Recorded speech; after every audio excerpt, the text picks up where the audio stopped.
Have you ever seen someone's life change? Not by luck, but by a miracle? Tonight's story will make you believe again. A blind woman walks into what she thinks is a blind date, but it's all a cruel joke. Laughter, cameras, humiliation. Until one man stands up and says 6 words that change everything. She's with me. From that moment, her life, and his, will never be the same. Because what started as darkness becomes a story of faith, love, and the miracle only God could write. Stay until the end. You won't believe what happens when she opens her eyes again. Don't forget to subscribe, like, and share this video to spread the light. And thank you for being part of our growing family of hope. The evening air in Boulder, Colorado, carried the scent of dry leaves and early frost. Autumn had painted the town in copper and gold, but beneath its postcard beauty lay a quiet loneliness that only the small town streets could hold after dusk. Street lamps flickered to life one by one as the sun slipped behind the Rocky Mountains. Wind brushed against the glass of the Golden Vine, a cozy Italian restaurant tucked between a florist and an old bookstore. Inside, warmth glowed from candlelit tables and the hum of soft jazz filled the air, mingling with the faint aroma of garlic and rosemary. Near the window sat Emily Carter, 27, her posture elegant but slightly rigid. Her skin was fair, smooth like porcelain beneath the amber light, and her dark auburn hair fell neatly over one shoulder. What drew attention, however, were her eyes, milky and unfocused, the consequence of a car accident 3 years ago that had left her corneas irreparably damaged. Once, she had been an art teacher who painted sunsets and faces. Now, her world existed in sound, scent, and memory.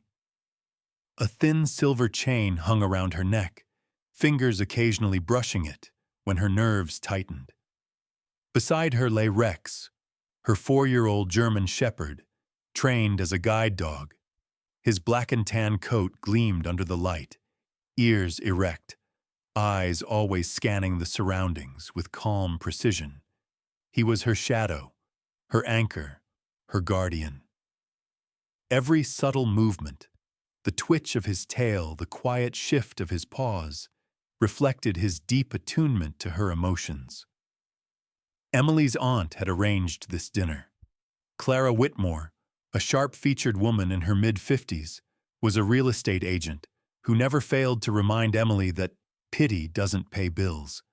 She believed appearances meant everything. That morning, she had handed Emily a soft blue dress and said, "You can't keep hiding. He's a good man. Just smile and let him think you're normal." Emily had smiled faintly then, more out of exhaustion than hope.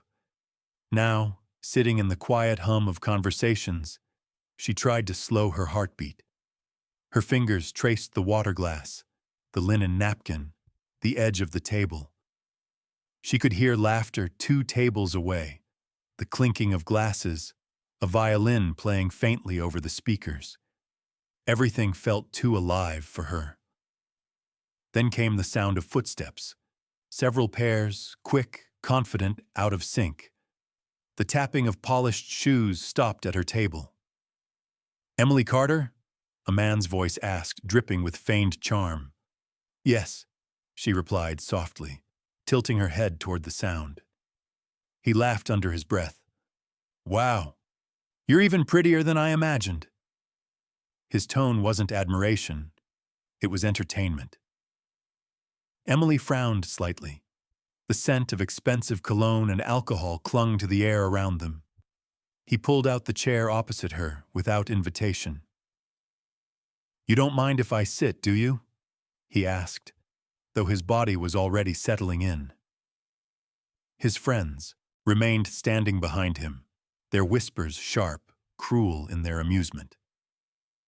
Another voice joined in, mocking, "We thought you wouldn't show. Guess you found your way here after all, huh?" Laughter rippled through the group. Emily's chest tightened. Rex lifted his head, growling low.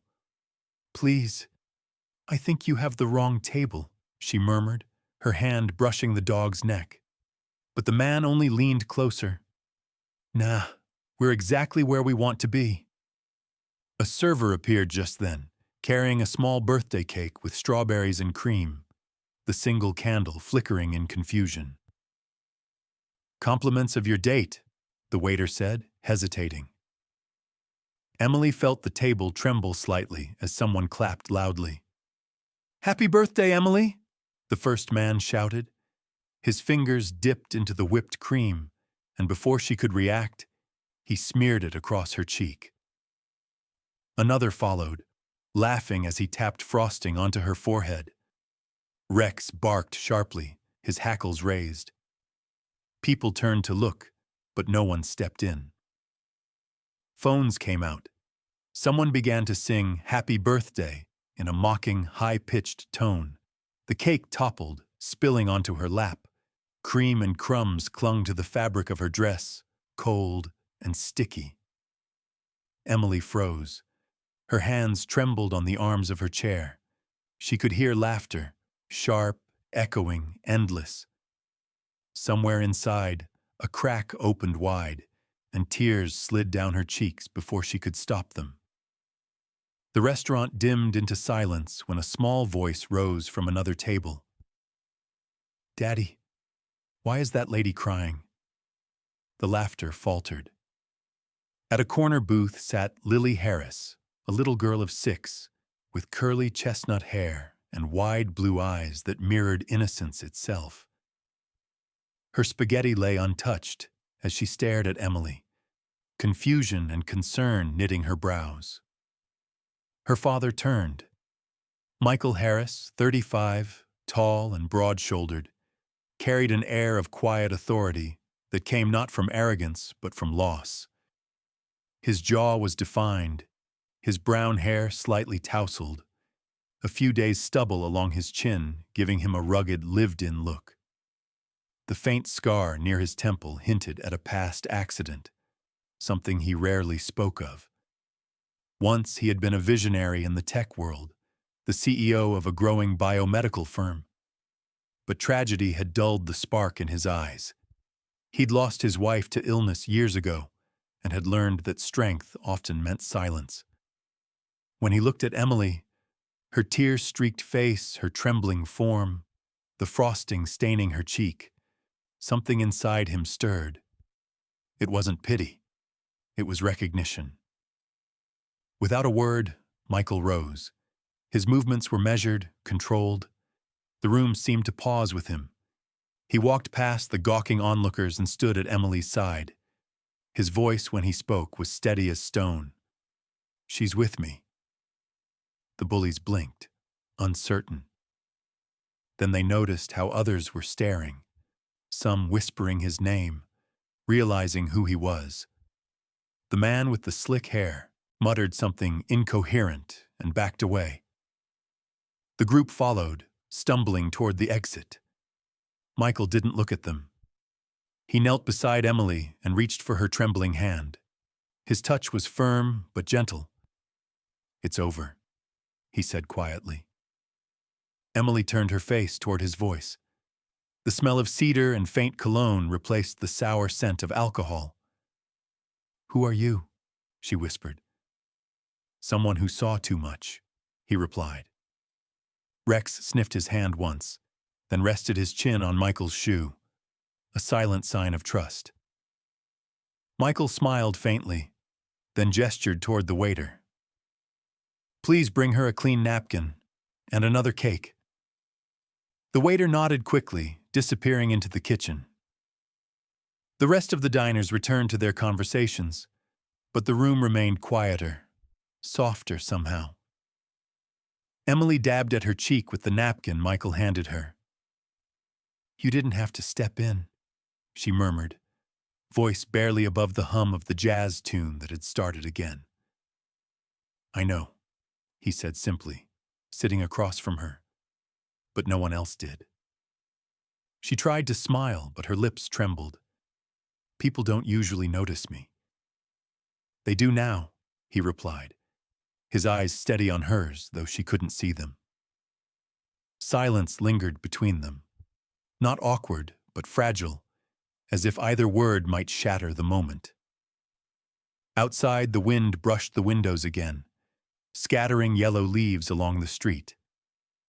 Inside, under the soft amber glow, a woman who could no longer see and a man who had forgotten how to feel sat quietly across from each other, two broken halves of light and shadow, drawn together by a single act of kindness.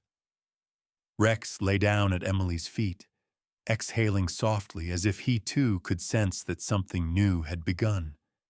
And in that stillness, the first thread of connection, delicate, uncertain, but real, was woven between them. Outside the golden vine, the night air had cooled, carrying the faint scent of pine and the metallic chill that comes before winter. Streetlights reflected across the damp pavement as Emily stepped carefully onto the sidewalk, her white cane folded at her side while Rex walked close, his leash held loosely in her hand. Behind her, the restaurant's soft music faded, replaced by the whisper of passing cars. Michael walked a half-step behind, his steady footfalls matching the quiet rhythm of her movements. "Would you like me to call you a cab?" he asked, his tone polite, unhurried. Emily smiled faintly. "No, thank you. Rex and I usually walk a bit before heading home. Helps me remember where I am." Michael nodded, though she couldn't see it. "Then at least let me walk with you." She hesitated for a moment, then nodded. "If you don't mind the slow pace." "Not at all," he said. "I've been told I rush through life too often." They walked together through the quiet streets. The sounds of Boulder at night surrounded them. Distant laughter from a bar, the rustle of dry leaves brushing against the curb, and the faint hum of neon lights from a nearby diner. Rex trotted faithfully at her side, his coat shimmering under the street lamps. After a few blocks, Emily said softly, "You didn't have to help me back there. But thank you."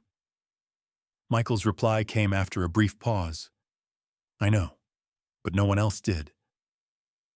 His voice carried something deeper than simple courtesy, an undertone of weariness, of someone who had once known helplessness himself. She turned her head toward the sound of his voice. "You sounded like you understood," she said quietly, "when you said you'd seen someone walk through the dark before." He exhaled slowly. "I did." They stopped at the corner, where a lamppost flickered faintly. The amber light traced the lines of his face, strong jaw, faint stubble, and eyes the color of old whiskey. His expression was distant, thoughtful, as if watching something invisible. "My daughter Lily," he began, voice low. "She was born blind. Her corneas never formed properly. The doctors told us she'd never see." Emily's breath caught. "Your daughter? The little girl from the restaurant?" "Yes," he said, a hint of pride softening his tone. "She's 6 now. She can see the world, colors, faces, everything. But she wasn't always like that." He looked upward for a moment, where clouds drifted across a half-moon sky. "When she was born, I thought I could fix anything. I was building a company, breaking barriers in biotech. Then life reminded me that some things can't be solved with money or logic." Emily listened in silence, her fingers tightening slightly on Rex's leash. "My wife Anna," he continued, "she fought hard to keep me believing. But when Lily turned 2, Anna got sick. Autoimmune disorder. It hit fast. She didn't survive the Kazitsuka year." His voice cracked barely enough for her to notice, but she did. "I lost both of them at once," he said. "One to death, one to darkness." The cold wind brushed past them, Emily felt a lump form in her throat. "I'm sorry," she whispered. He smiled faintly, though his eyes glistened under the light. "I thought I'd never see hope again. Then a researcher from our team came to me with a trial, a corneal transplant derived from stem cell cultures. We used it on Lily." He paused, his breath fogging in the air. When she opened her eyes and looked at me for the first time, it was like being forgiven by the universe. Emily's own eyes filled behind their veil of cloudy white. "That's incredible," she murmured. "You must have been terrified." "I was," he said simply. "But fear is quieter when you're doing something for someone you love." They began walking again. The street stretched ahead, long and quiet. For the first time in years, Emily didn't feel like a shadow among the living. A few blocks later, they passed a small park. The trees creaked softly in the breeze. A man was sitting on a bench, playing a slow tune on a harmonica. His name was Earl Jennings, an elderly veteran known around the neighborhood. His hair was silver, his jacket old but clean, his face lined with both kindness and loss. He nodded politely as they passed. Michael greeted him. "Evening, Earl." The old man smiled, his teeth slightly yellowed. "Evening, Mr. Harris. That your lady friend?" Emily blushed at the question, but Michael only replied lightly, "A friend, just making sure she gets home safe." Earl tipped his hat toward Emily. "You've got a fine dog there, ma'am. Smart eyes. Knows who's worth trusting." Emily smiled in his direction. "He's my best friend." Rex wagged his tail as if acknowledging the compliment. When they reached her street, a narrow lane lined with old maples, Emily stopped at the front gate of a modest apartment complex. "This is me," she said softly.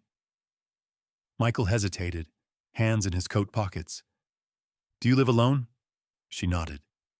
"With Rex. My aunt stops by sometimes, mostly to remind me to be more normal." He gave a small chuckle. "She sounds strict." "She's practical," Emily replied. "She means well, just doesn't know what to do with broken things." Michael's gaze softened. "Then maybe you're not broken. Maybe you're just waiting for the right light." The words lingered between them, fragile and intimate. Before Emily could respond, the door to the building opened. A middle-aged woman stepped out carrying groceries. Her name was Sarah Thompson, the apartment manager. Sarah was in her early 40s, tall and broad-shouldered with short blonde hair and warm brown eyes. She had a motherly tone and a reputation for taking care of her tenants like her own kids. She smiled when she saw Emily. "Evening, sweetheart," Sarah said. "Oh, you've got company tonight?" Emily smiled shyly. "Just someone who helped me out." Sarah gave Michael a once-over, professional, assessing. "Well, thank you for bringing her home. You'd be surprised how many people pretend not to see." Michael nodded politely. "The pleasure's mine." Sarah winked at Emily before heading to her car. "I'll fix that leaky heater tomorrow, promise." When she was gone, Emily turned back to Michael. "You really didn't have to walk me this far." "I know," he said. "But I wanted to." Rex pressed his head gently against Emily's leg, sensing the calm in her heartbeat. Michael looked at the dog and smiled. "He's loyal." "Sometimes I think he's the only one who truly sees me," Emily said softly. "Then he's not the only one," Michael replied. For the first time, she laughed quietly. It was a small sound, uncertain, but real. He took a step back toward the sidewalk. "Good night, Emily." "Good night, Michael." He hesitated one more moment, then turned and walked away under the streetlight glow, his shadow stretching long and solitary against the pavement. Emily stood at the gate, her hand resting on Rex's head, and whispered into the cold night air. He sounds like someone who's seen too much light and too much dark. Rex barked once as if in agreement, and somewhere deep inside her, a spark flickered, a fragile, unfamiliar warmth that she hadn't felt in years. The first snow came early that year, drifting down over Boulder like sifted ash, soft and almost soundless. It clung to rooftops and tree branches, blanketing the narrow streets in white silence. In the small corner bookstore on Maple Avenue, the smell of paper and roasted coffee from the cafe next door blended with the dry chill that followed customers in from outside. The shop wasn't large. 2 aisles of books, a wooden counter, and a reading nook by the window where people came more for warmth than literature. Behind that counter sat Emily Carter, wrapped in a cream-colored cardigan, her fingers running lightly along the spines of the returned books. Her sightless eyes didn't need light to know where everything was. She navigated the store with memory and instinct. Rex, her German shepherd, lay curled on the mat by her feet, his thick winter coat puffed up slightly, ears flicking at the faintest creak of the door.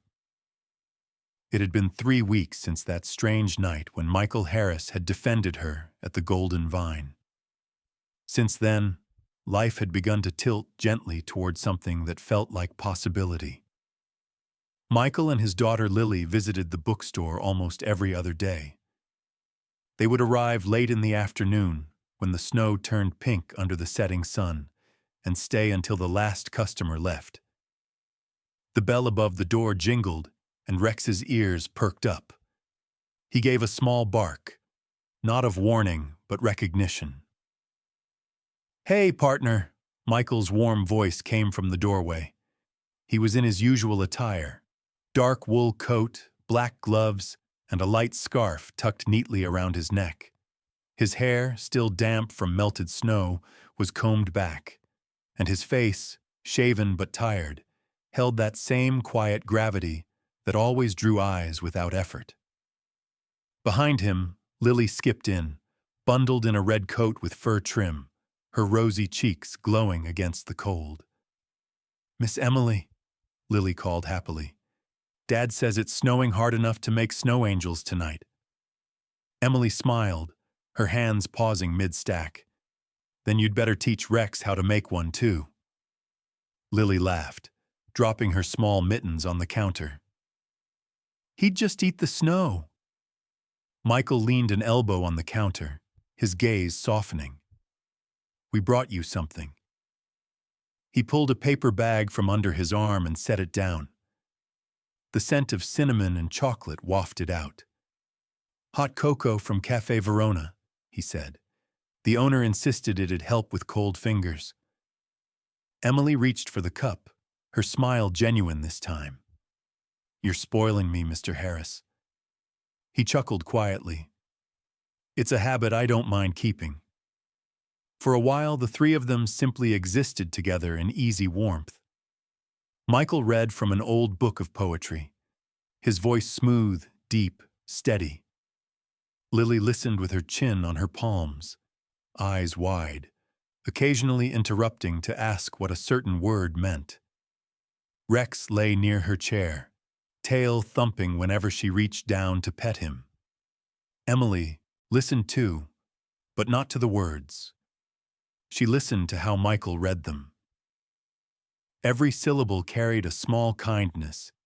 Every pause held something that made her chest ache in ways she couldn't name.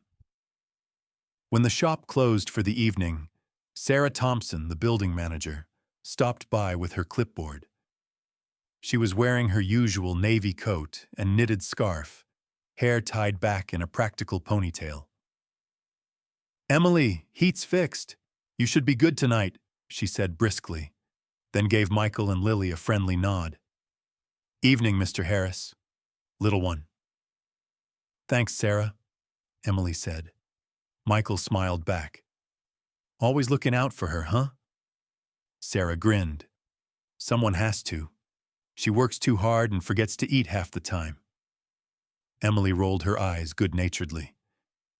And you tell me that every week. After Sarah left, they lingered a little longer, unwilling to break the easy rhythm of laughter and cocoa and pages turning. But not every evening was this simple. Later that week, Emily returned home to find her Aunt Clara sitting stiffly at the kitchen table, arms crossed. Her dark hair, perfectly curled as always, framed a face sharpened by judgment. "I saw you with that man again," Clara said without greeting. "The rich one with the daughter." Emily sighed.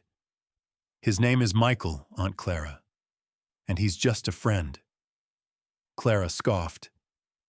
"A friend who owns half the biotech companies in this state? You think men like that spend time with women like you out of kindness? He feels sorry for you." The words landed like ice water. "You don't know him," Emily replied quietly. "I know his type," Clara snapped. "He probably runs one of those charity foundations for people like you." "God, Emily, open your eyes. Oh, wait, you can't."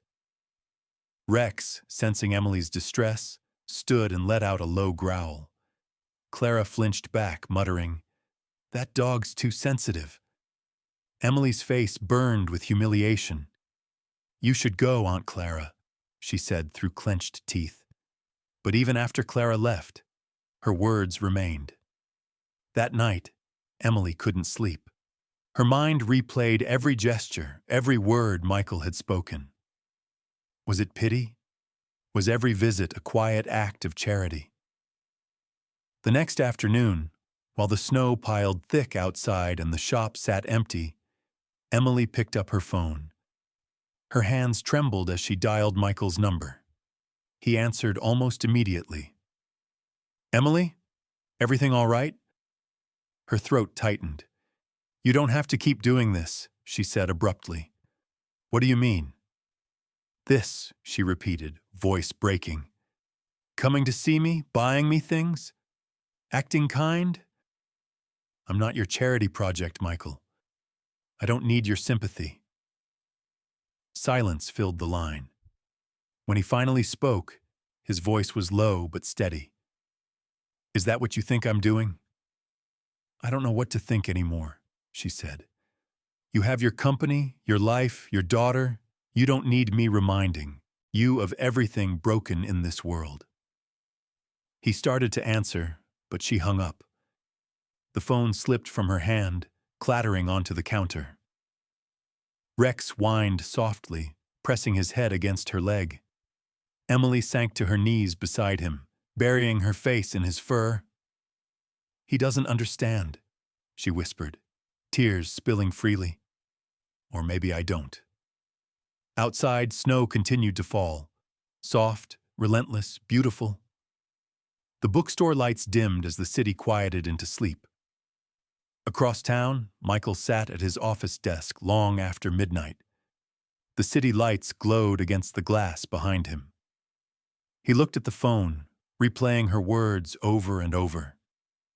In front of him lay a document with her name on it. The medical grant application for corneal transplant funding. He had signed it anonymously weeks ago.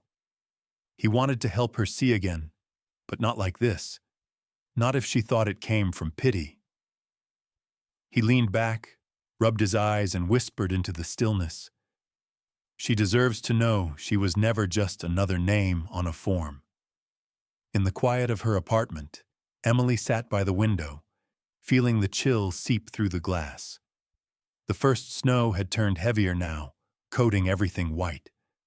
She couldn't see it, but she could feel it. The sound of the world softening, the kind of silence that came when something fragile was about to break. And as Rex curled beside her, she whispered, "I wish I could see what kindness really looks like." The world outside had changed again. February's snow had thinned into melting patches, leaving the sidewalks slick and the sky a soft steel gray. The trees along Maple Avenue stood bare, waiting for spring to arrive. Inside the small apartment above the bookstore, Emily Carter sat near the window, fingers curled around a cup of cooling tea. She had not spoken to Michael Harris in nearly a month. Since that night of their last conversation, his voice had vanished from her world just as surely as sight had once vanished from her eyes. The quiet was its own kind of ache. Rex lay by the couch, his head on his paws, eyes trained on her. He had sensed her sadness in every long hour she sat awake, every restless movement in the dark. His coat had thickened for the winter, gleaming bronze beneath the soft light of the lamp, but his once relaxed tail barely moved these days. Emily had tried to fill the silence with work, with music, with anything that could keep her from thinking about the way Michael used to say her name. But nothing helped. Then, one late morning, the phone rang. It wasn't Michael. It was Dr. Benjamin Lang, the ophthalmologist who had been treating her since the accident. Benjamin was in his early 40s, tall and broad, with calm gray eyes that inspired trust. Years of medical work had etched faint lines around his mouth and eyes, the kind that spoke of patience and quiet endurance. He had always spoken to Emily with a mix of professionalism and genuine kindness, never promising what science could not yet deliver. "Emily," his voice came, steady and deliberate. "I have some news that might surprise you." Her hand tightened on the phone. "Good or bad news?" "Good," he said after a small pause. "A donor cornea has become available for you. 2, actually, perfectly matched." Emily froze. "What? That's not possible. I've been on the waiting list for years." "There's more," he continued. "Your surgery expenses have been covered, completely. The donor wishes to remain anonymous." Her mind went blank. "Anonymous?" "Yes," he said gently. "Sometimes kindness doesn't sign its name." Her throat constricted. She didn't need to ask who it might be. Somewhere inside, she already knew. The surgery was scheduled within the week. On the morning of the operation, Sarah Thompson came to help her to the clinic. Sarah, with her broad frame and practical energy, had become something of an older sister figure over the past few months. She fussed about scarves, gloves, and the extra blanket in the cab. At the hospital, white corridors stretched endlessly under fluorescent lights. Dr. Lang met her at the entrance, walking her through the procedure one last time. "We'll sedate you lightly," he explained, "and the grafting will take a few hours. After that, 10 days of rest. Your eyes will be bandaged during recovery." Emily nodded. "I'm ready," she whispered, though her trembling hands betrayed her nerves.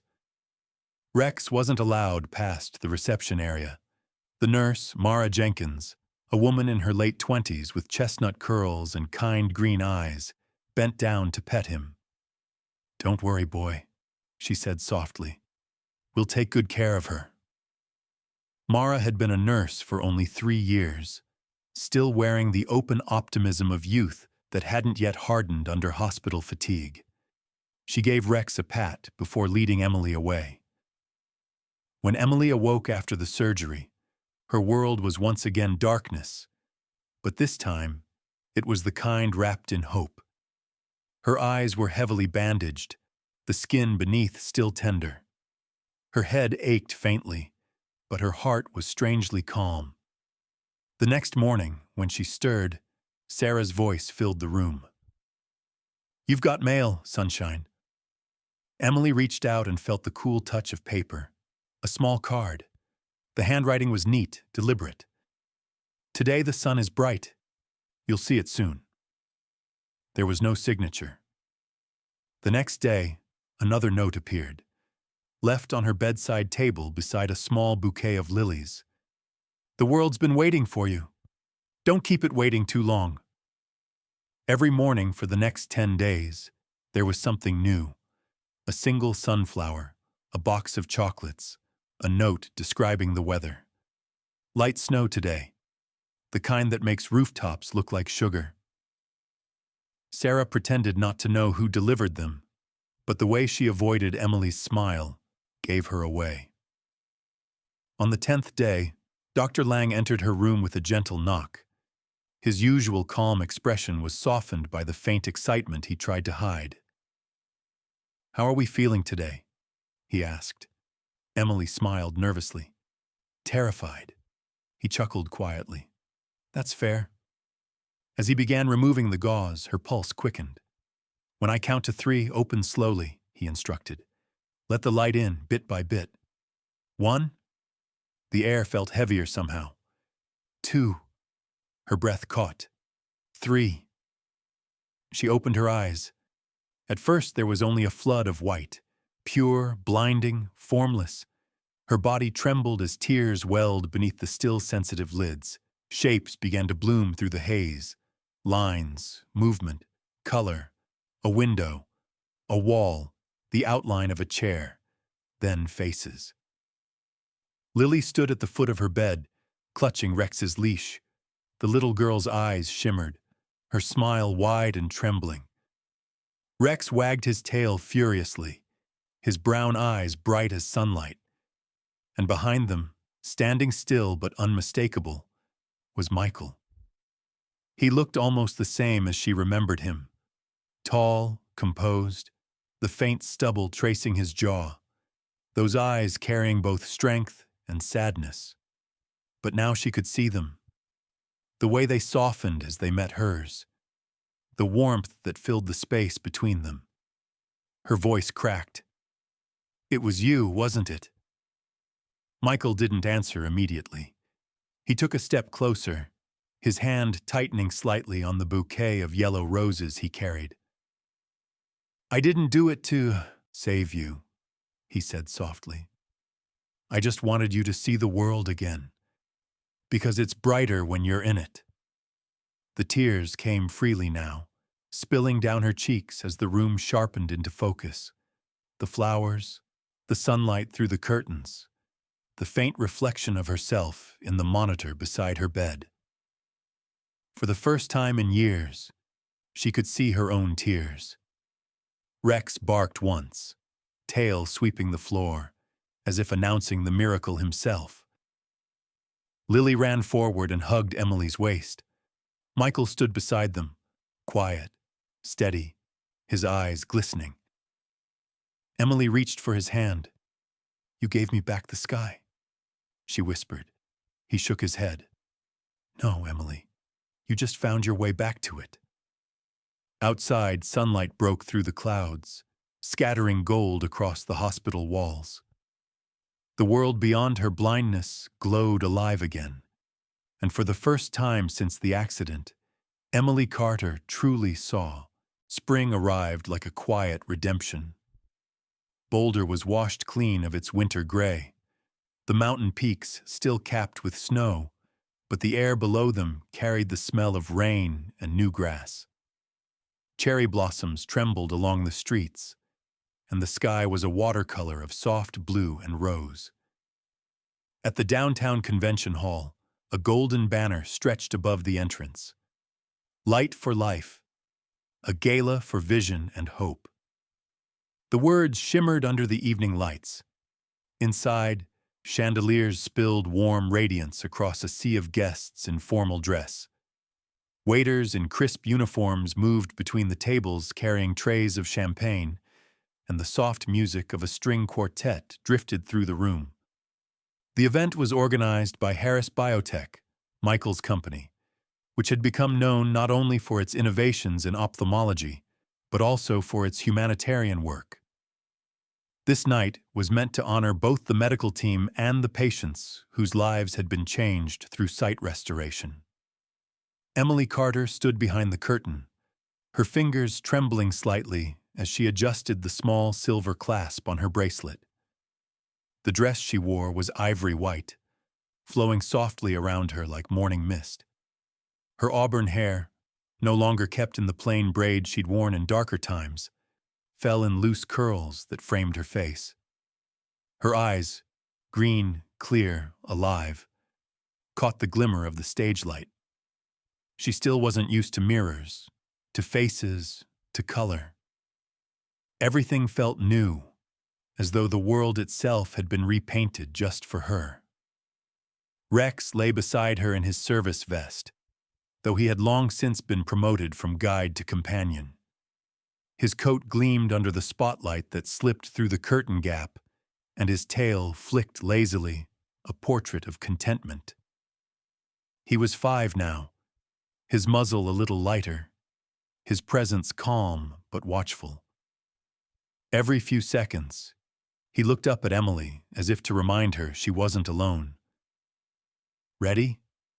came a soft voice behind her. It was Lydia Moore, the event coordinator, a woman in her mid-30s with elegant posture, a short pixie haircut dyed the color of black coffee, and sharp brown eyes softened by professionalism. Lydia had been one of Michael's earliest employees, efficient, loyal, but known for her dry humor and for being quietly protective of the people she liked. Emily nodded. "As ready as I'll ever be." Lydia smiled. "Good. You look radiant. Just remember to breathe when you get up there. Oh, and don't trip. That would ruin my seating chart." Emily laughed, the sound light and nervous. The orchestra paused. Applause rippled through the hall. The master of ceremonies, a tall man with a genial voice named Eric Lawson, stepped up to the microphone. Eric was in his early 40s, his sandy hair combed neatly, a touch of laugh lines around his eyes. He had the ease of someone who had hosted more galas than he could count. "Ladies and gentlemen," Eric announced, "tonight we celebrate not just scientific achievement, but the courage and hope that make such miracles possible. Please welcome one of our most inspiring voices, Miss Emily Carter." The crowd applauded. The lights shifted toward the stage. Emily took a deep breath and stepped forward. The walk felt infinite. Each step echoed softly, her heels tapping against the polished floor. A few months ago, she wouldn't have dared to stand before so many faces. Now, she lifted her chin, smiling as Rex trotted proudly beside her. The audience murmured in admiration. A few phones rose discreetly to capture the moment. At the front row, she saw Michael and Lily waiting. Lily wore a pale yellow dress and clutched a small bouquet of daisies, her face glowing with pride. Michael, in a black tuxedo tailored to precision, stood as she approached, his eyes full of quiet pride and something deeper, something she could finally see reflected in color and light. Emily reached the podium and paused. The room fell into a hush. "Good evening," she began, her voice trembling at first, but gaining strength with every word. "A year ago I lived in darkness. I thought it was a sentence, a punishment I had to carry. But I was wrong. Darkness isn't the end. It's the pause before something begins. It's the space where faith is built." The audience listened intently. Michael's gaze never left her. "I thought people would only see my blindness," she continued. "But someone taught me that real sight comes from the heart. I learned that light doesn't always come from the sun. It can come from kindness, from courage, from the hand that refuses to let go." She smiled through tears. "So tonight, I want to say thank you to those who gave me not just vision but purpose. I used to think I wanted to see the world again. Now I just want to see people, their goodness, their strength, their light." Applause began softly, then swelled into a standing ovation. Even the orchestra joined in, bows lowered. As Emily stepped back, Lily suddenly darted onto the stage, her little shoes pattering against the floor. She wrapped her arms around Emily's waist, laughing. "You were amazing." The crowd laughed gently with her. Rex barked once, wagging his tail so hard that his leash clinked against the stage steps. Then As the applause quieted, Michael walked up the steps. He moved with deliberate calm, his expression unreadable to anyone who didn't know him, but Emily did. She could see it now. The flicker of nerves beneath confidence, the tenderness hidden behind control. He held a small velvet box in one hand. The golden light caught the faint scar near his temple, the one she'd never truly seen before. "Michael," she whispered, heart racing. He stopped before her, turning to face the audience briefly. "There was a time," he began, his deep voice filling the hall, "when I thought my life had ended. When I lost my wife, and when my daughter lived in darkness, I stopped believing in light." He looked back at Emily. "Then you came. You showed me that light isn't just something we see. It's something we feel, something we give. You reminded me how to hope again." He opened the box. Inside was a silver ring, delicate but gleaming, and beside it, a matching bracelet engraved with the words, "You made me see again." Gasps spread through the room. "Emily," he said softly, the words trembling just enough to make them real. "You helped me find the light I thought I'd lost forever. Will you keep walking beside me from this day and every day after?" Tears streamed down Emily's face. She nodded, unable to speak. The crowd erupted into applause, some wiping at their own eyes. Lily clapped her hands and squealed, "She said yes!" Michael slipped the ring onto her finger, his thumb brushing away the tears from her cheek. Rex barked again, as if to punctuate the moment, earning laughter from the guests. Outside, through the glass dome ceiling, the first snowflakes of spring began to fall, soft, shimmering, almost unreal. The golden light of the chandeliers mixed with the pale silver of snow until it looked as though the whole room glowed from within. Emily turned her face upward, watching the flakes melt against the warm glass above them. "It's snowing," she whispered. Michael smiled. "The world's celebrating with us." And for the first time, both of them understood. Light wasn't just something that returned. It was something that stayed in the people who refused to stop believing. Sometimes, the greatest miracles don't arrive with thunder or angels. They come quietly, in the form of a hand that refuses to let go, a word spoken in kindness, or a love that chooses to stay even when everything seems lost. Emily once thought her blindness was the end, but God turned it into the beginning of something far greater. A testimony that light is never gone. It only waits for faith to find it again. Each of us carries darkness, heartbreak, loss, fear, or doubt. But as Emily learned, even in the darkest nights, God's hand is never too far to reach. His miracles often appear through people, a friend who listens, a stranger who helps, a child's laughter, or even a loyal dog who reminds us that love doesn't need words to be seen. So if you are waiting for your own miracle, don't give up. Keep walking. Keep believing. Because faith isn't about seeing first. It's about trusting that God already has a sunrise prepared for you. If this story touched your heart, help the light spread further. Leave a comment below and share your thoughts. Someone out there may need this reminder of hope today. Don't forget to like, subscribe, and share this video so that more hearts can be lifted. More eyes can see the beauty that still exists in this world.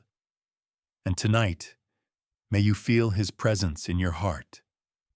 The same light that guided Emily, that healed Michael, that taught Lily to laugh again. May God bless you and your loved ones, keep you safe, and fill your life with small, everyday miracles. The kind that prove love never ends, and light never truly fades.